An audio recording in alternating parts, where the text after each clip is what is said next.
আজকে কি উদ্দেশ্যে ডেপুটেশন? 17ই অক্টোবর ত্রিপুরা প্রদেশ যুব কংগ্রেসের তরফ থেকে আমরা একটা পূর্ব আভাস পেয়ে সূত্রের খবরে আমরা একটা ডেপুটেশন দিয়েছিলাম।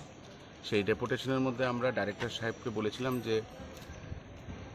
যে নিয়োগ নীতি মেনে পরীক্ষা নেওয়া হবে সেই নিয়োগ নীতির অবমাননা করছে এবং 2024-এ যেভাবে আমরা দেখেছিলাম যে ওএমআর শিট ছাড়া সাদা কাগজে পরীক্ষা হয়েছিল, সেম এরকমই একটা সিচুয়েশন এবারও যে 85টি পদে পরীক্ষা হয়েছে সেই 85টি পদে পরীক্ষায় সেই দুর্নীতি আবার সামনে আসলো। আমরা যেদিন বলেছিলাম যে ওএমআর শিটেই পরীক্ষা নিতে হবে, 2024-এর মতন সাদা কাগজে পরীক্ষা নিলে আমরা বৃহত্তর আন্দোলনে যাব, আমরা দেখেছি সেদিন রাত্রে একটা নোটিফিকেশনের দ্বারা ওনারা বলেছেন যে ওনারা ওএমআর শিটে পরীক্ষা নেবেন, কিন্তু সিলেবাস ক্লিয়ারলি বলা হয়নি ওদেরকে। এবং যারাই পরীক্ষা দিয়েছে অত্যন্ত দুঃখের বিষয়, তারা নিজেরাও আমরা দেখেছি কিছুদিন আগে এসে এখানে বিক্ষোভ জানিয়েছে এবং ডাইরেক্টর সাহেবকে বলেছেন যে কোশ্চেন পেপার যেটা সেট করা হয়েছিল সেটার মধ্যে কিছু ফেকনেস আছে।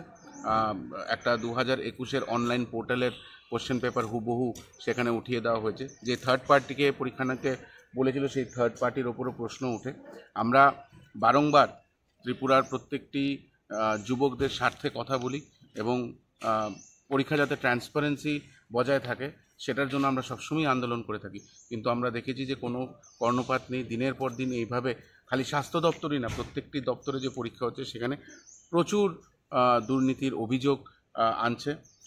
আমাদের যারাই এই পরীক্ষাতে উত্তীর্ণ হয়েছিল তারা কিছুদিন আগে একটা চিঠি লিখেছিল এবং সবগুলো প্রুফ যেই অনলাইন পোর্টালটা থেকে same to same question paper উঠিয়ে দেওয়া হয়েছিল সেই কোশ্চেন পেপারটাকেও সাবমিট করেছিল, একটা চিঠি লিখেছিল, কিন্তু আমরা দেখছি কোনো কর্ণপাত নেই। তাই আজকে আমরা এই পরীক্ষার তদন্ত আবার যাতে হয় এবং রিটেক যাতে নেওয়া হয়, এই পরীক্ষা যাতে আবার রি এক্সাম করা হয় তার দাবিতে আজকে আমরা ডাইরেক্টর সাহেবের কাছে এসেছি।